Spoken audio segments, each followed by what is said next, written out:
오늘 이 시간 우리들에게 주시는 하나님의 말씀은 요한복음 20장 19절에서 22절까지의 말씀입니다. 우리 함께 봉독하시겠습니다.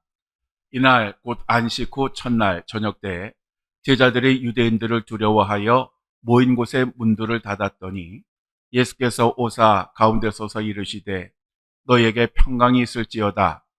이 말씀을 하시고 손과 옆구리를 보이시니 제자들이 주를 보고 기뻐하더라. 예수께서 또 이르시되 너에게 평강이 있을지어다. 아버지께서 나를 보내신 것 같이 나도 너희를 보내노라. 이 말씀을 하시고 그들을 향하사 숨을 내쉬며 이르시되 성령을 받으라. 아멘.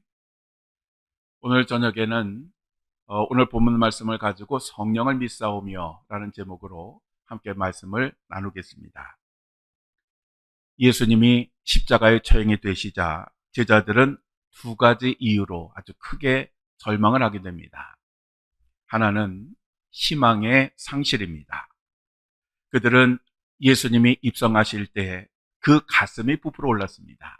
왜냐하면 그들은 이제 그동안 모든 것을 버려두고 3년 동안 예수님을 따라다니며 고생을 했는데 이제 예수님께서 예루살렘에 들어가시면 그 모든 것을 보상을 받게 될 것이다 라고 그렇게 큰 희망을 가졌기 때문입니다.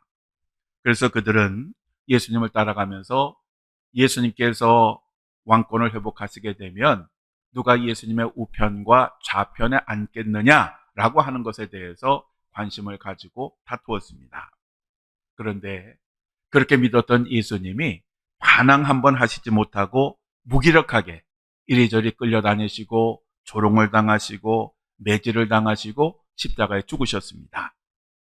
그 순간 제자들의 그 모든 꿈은 사라지고 말았습니다.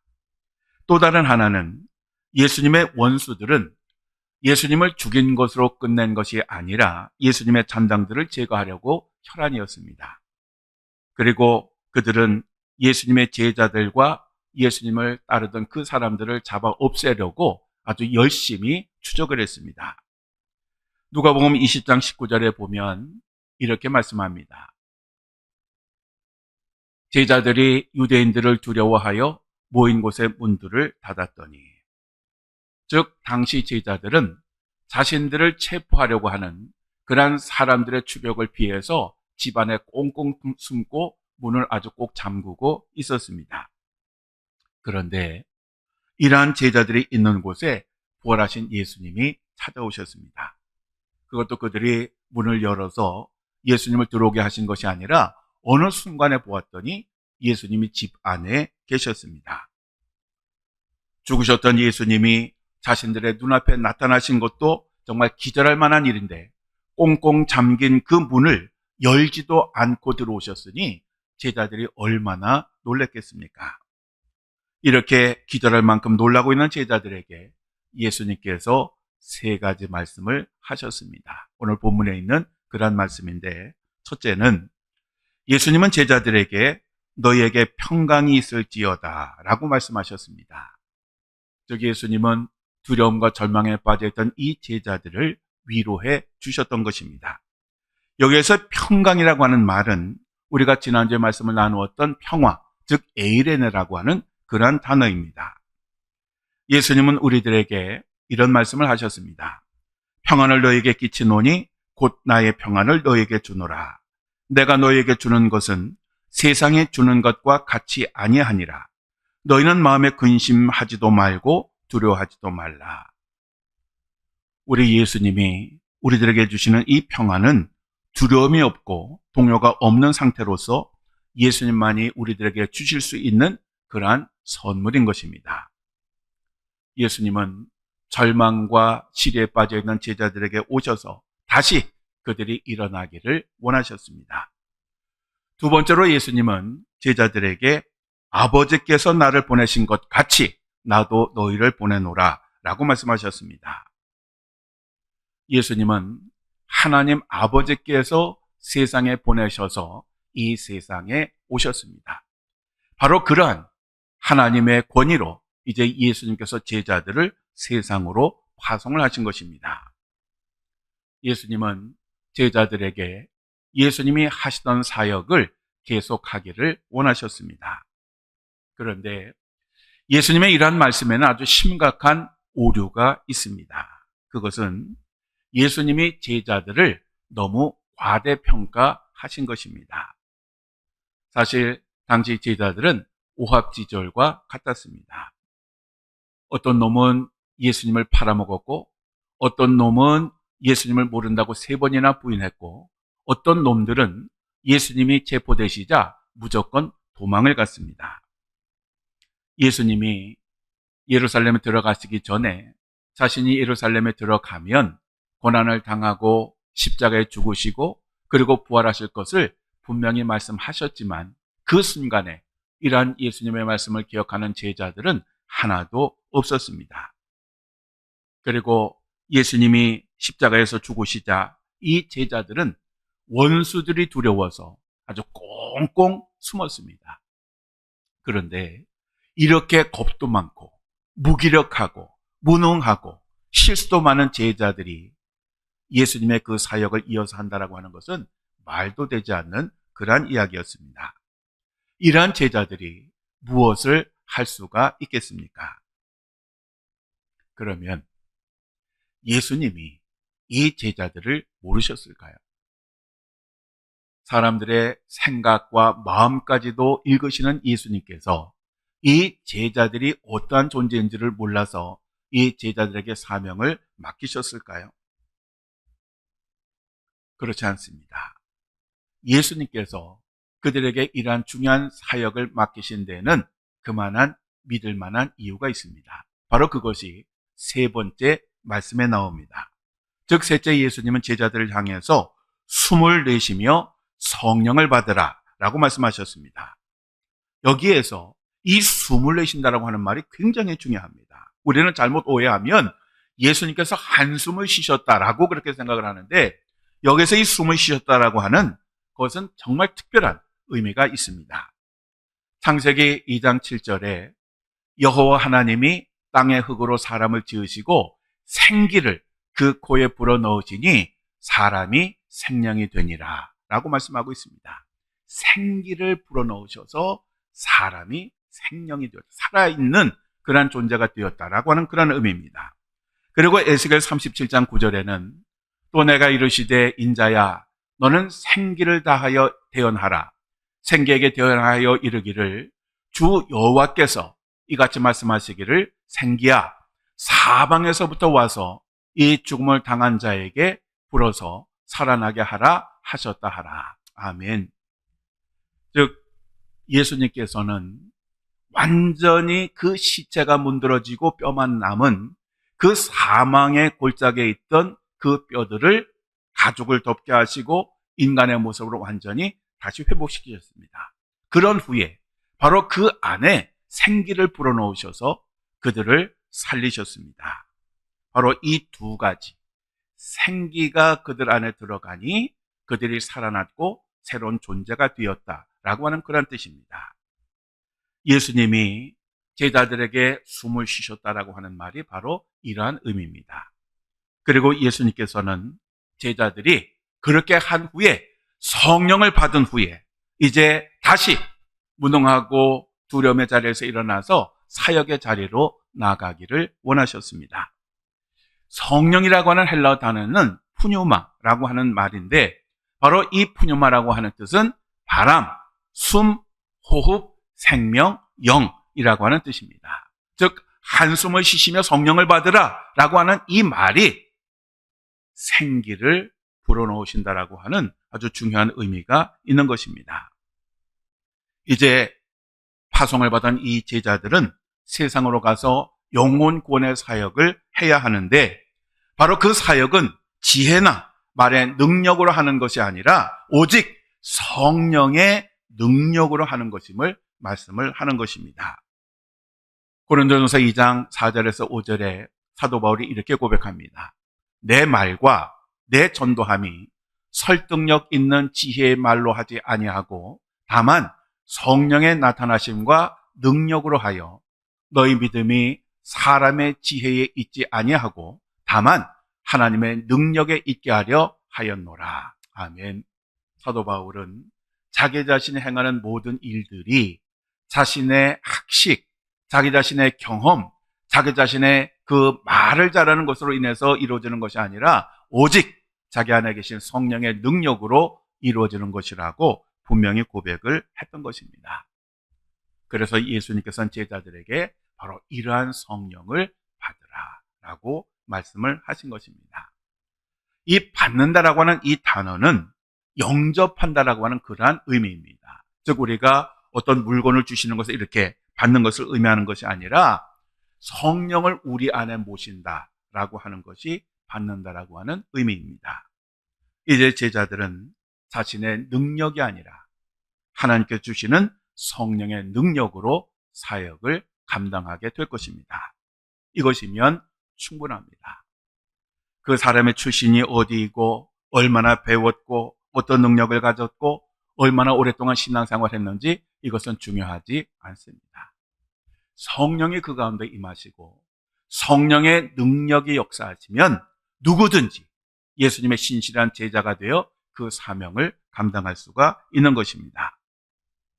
바로 이러한 예수님의 말씀을 들은 제자들은 즉시 세상으로 간 것이 아니라 마가의 다락방에 모였습니다. 그리고 예수님께서 약속하신 그 성령, 꼭 받으라고 하신 그 성령을 받도록 뜨겁게 기도하기 시작했습니다. 그리고 열흘이 지나서 그들에게 성령이 임하셨습니다. 성령이 그들 안에 들어가자 그들은 다시 살아났습니다.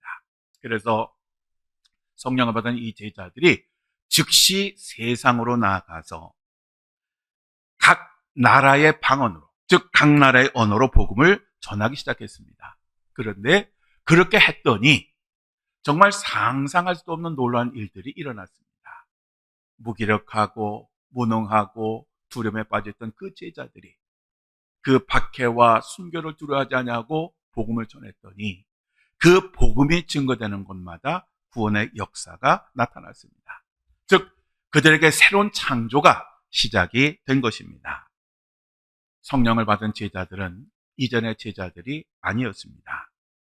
박해와 죽음이 두려워서 문 안에 꽁꽁 숨어있던 이 제자들이 이제는 오히려 자기들을 두렵게 만들었던 그 유대인들 앞에서 당당하게 복음을 전하기 시작했습니다. 성령이 충만했던 이 제자들은 죽을 때까지, 죽는 그 순간까지 이 복음의 증인이 되었는데 그 제자들 중에 어떤 사람은 복음을 전하다가 십자가에 매달려 죽었고 어떤 이들은 목이 잘려 죽었고 어떤 이들은 가죽이 벗겨져 죽었고 어떤 이들은 사지가 찢겨져 죽었고 어떤 이들은 높은 데서 던져져서 죽었습니다. 그렇지만 그들은 그 죽는 순간까지 담대하게 살아계신 복음을 증거를 했습니다. 어떻게 이 제자들이 이렇게 변화될 수가 있었을까요? 그 전과 후가 어떻게 이렇게 완벽하게 다를 수가 있었을까요?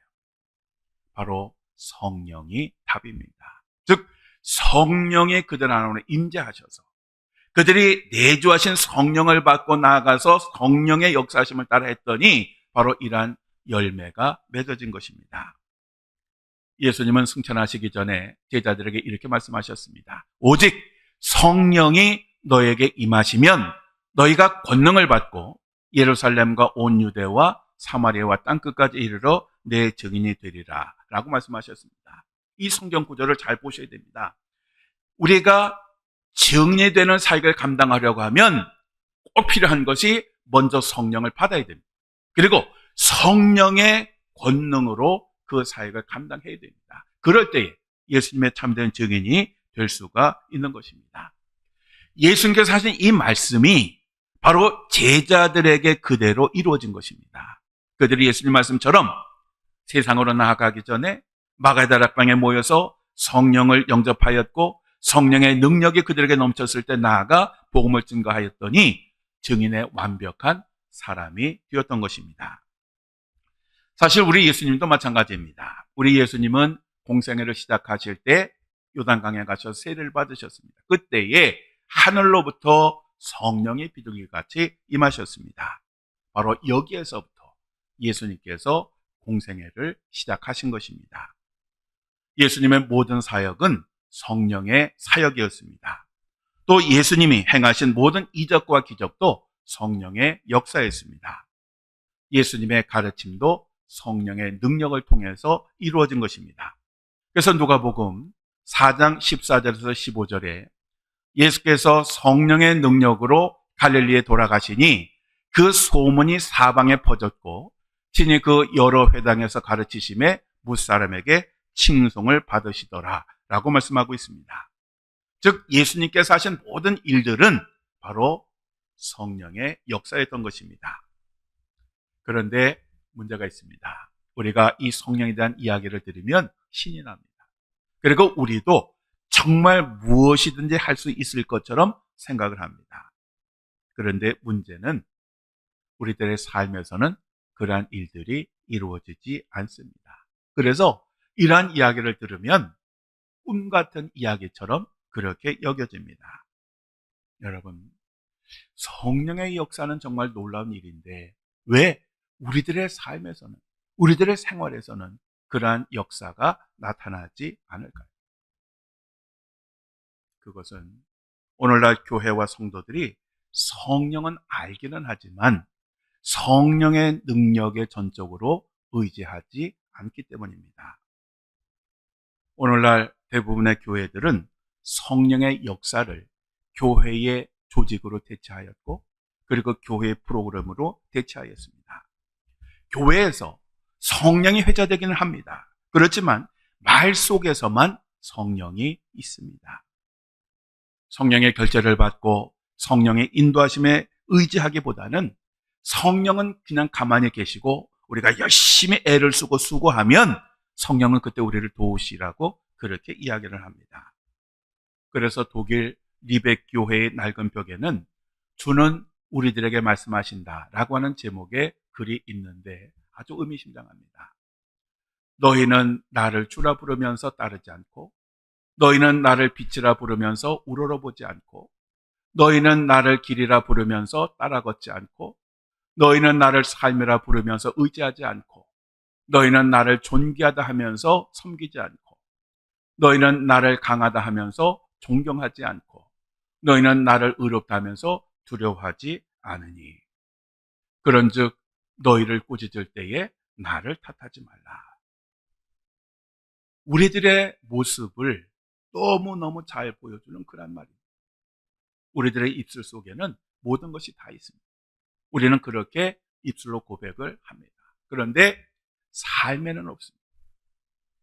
우리가 예수 그리스도의 제자로서 무엇인가 한다고 하지만 가만히 보면 내 힘과 능력과 경험과 체험을 바탕으로 그 일을 합니다. 성령께 뜨겁게 기도하고 성령의 역사하시기를 기도하기는 합니다. 그러나 정작 그 일을 행할 때 우리들은 성령을 잊어버리고 성령의 능력도 잊어버립니다. 교회는 성령이 임재하심으로 시작이 되었습니다. 그리고 교회는 성령의 능력으로 성장하였습니다. 성령의 능력이 사람들을 변화시키고 성령의 능력이 교회를 부흥시킨 것입니다. 절대로 사람이 한 것이 아닙니다. 사람을 통해서 성령이 역사하신 것입니다. 그런데 오늘날 많은 성도들이 이 성령이라고 하는 것은 광신도들의 것이라고 생각을 합니다. 그래서 스스로 성령을 구하면서도 그렇게 되기를 원하지를 않습니다. 그냥 적당히 신앙생활을 하다가 하나님 앞에 가기를 원합니다. 그러니 이런 사람들에게 어떻게 성령의 능력의 역사가 나타날 수가 있겠습니까? 우리는 매주일 고백할 때마다 사도신경에서 성령을 믿사오며 라고 고백을 합니다. 약방의 감초라고 하는 말이 있죠. 이 약방의 감초라고 하는 말은 어떤 일에나 빠지지 않고 끼어드는 사람이나 꼭 필요한 물건을 가리키는 것입니다. 우리 성령은 이 약방의 감초와 같은 분이십니다. 그래서 우리들의 모든 삶에 그리고 모든 신앙생활에 그리고 모든 행하는 사역 가운데 그리고 교회에 항상 빠지지 않고 이 성령이 등장을 합니다. 설교에도 있고 말씀에도 있고 나눔에도 있고 항상 성령이 어디든지 들어갑니다. 성령의 열매도 마찬가지입니다. 이 성령의 열매라고 하는 것도 우리가 열심히 의지를 가지고 애를 쓰고 수고해서 맺는 것이 아니라 성령이 우리 안에서 역사하실 때 맺어지는 그러한 결과일 뿐입니다. 성령을 믿는다라고 하는 말은 머리로 아는 것을 의미하는 것이 아닙니다. 성령을 믿는다라고 하는 것은 우리들의 그 입술로 고백하는 것을 의미하는 것도 아닙니다. 하나님이 우리들에게 주신 이 성령의 의미가 무엇인지를 바로 알고 성령의 능력이 교회가 교회되게 하고 성도가 성도되게 하고 제자가 제자되게 하는 그러한 능력임을 아는 것, 바로 이것이 성령을 믿사오며 라고 하는 그런 고백인 것입니다. 사도 바울이 그러나 내가 나된 것은 하나님의 은혜로 된 것이니 라고 고백을 했습니다. 오늘날 교회가 교회된 것, 저와 여러분이 그리스도인이 된 것은 오직 성령의 역사였습니다. 성령이 없으면 우리는 아무것도 할 수 없는 그러한 존재들입니다. 사랑하는 성도 여러분, 초대교회에 성령이 임하신 후에 아무도 상상하지 못했던 놀라운 일들이 일어났습니다. 무기력하고 무능하고 죽음을 두려워했던 그 제자들이 성령이 임하니까 벌떡 일어나서 복음을 전하여 복음의 역사가 시작이 되었고 복음이 전해지는 곳마다 교회가 세워졌습니다. 그리고 사람들이 죄에 대하여, 시험에 대하여, 그리고 육체에 대해서, 그리고 마귀의 역사에 대해서 정말 무능했는데 이 성령이 그들에게 들어가니까 이 모든 것을 넉넉하게 이기는 그러한 사람으로 변화되었습니다. 성령은 우리의 신앙생활에 꼭 함께 하셔야 하는 그러한 분이시고 우리 안에서 역사하셔야 할 아주 소중한 분이십니다. 그리고 또 하나, 이 성령의 체험은 과거에만 머물면 안 됩니다. 내가 과거에 성령의 충만함을 받았고 성령으로 사역한 것이 중요한 것이 아니라 지금 이 순간에 우리 안에 계셔야 하고 우리를 통해서 역사하셔야 합니다. 지금 우리 모임 가운데 계셔야 합니다. 지금 우리 교회에 계셔야 합니다. 그래서 그분이 우리들을 인도하시고 우리들은 성령의 인도하심에 순종해야 합니다. 오늘 성도들은 무엇으로 살까요? 그리고 오늘 교회는 무엇으로 살까요? 바로 성령입니다. 성령이 우리의 존재의 이유이시고 성령이 우리가 그리스도인으로서 살아가는 힘이시고 성령이 제자로서의 사역을 감당하게 하시는 능력이시고 성령이 교회가 교회되게 하는 비결입니다. 성령이 우리 안에 오셔서 우리와 우리의 교회를 전적으로 지배하셔야 됩니다. 성령만이 우리로 하여금 예수를 그리스도라고 고백하게 하시고 영적인 삶을 가능하게 하시고 그리고 우리를 하나님 앞에 이르는 그날까지 인도를 해주십니다. 영국의 위대한 설교자였던 찰스 스펄전은 강단에 올라갈 때마다 이렇게 고백했습니다. 나는 성령을 믿는다. 바로 이렇게 성령을 믿는 것은 우리들의 신앙생활의 삶에 중요한 것입니다.